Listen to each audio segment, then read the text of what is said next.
এরপরেও মুসলমানের শিক্ষা ব্যবস্থার ভিতরে লীলাবালির গান ঢুকানো হচ্ছে।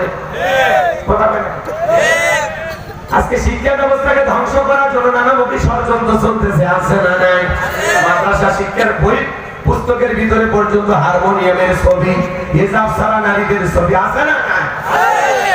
শরীফ থেকে শরীফার গল্প, মুন্না থেকে মুন্নি, কথা আছে না? শিমুল থেকে শ্যামালি, নাকি বল? নানা ধরনের বোঝা আপনাকে আমাকে বোঝানো হচ্ছে। আর যাই হোক, আল্লাহ তাআলা যারা আমাদের দায়িত্বশীল আছেন, শিক্ষামন্ত্রী সহ, আল্লাহ যেন তাদেরকে সঠিক বুঝ দান করেন। আলোচনা করেন। আমি দিনের বেলায় সময় বড় কম, এদিক সেদিক আমি গেলাম না, আপনি একটু সচেতন থাকবেন, ঠিক আছে তো ইনশাআল্লাহ?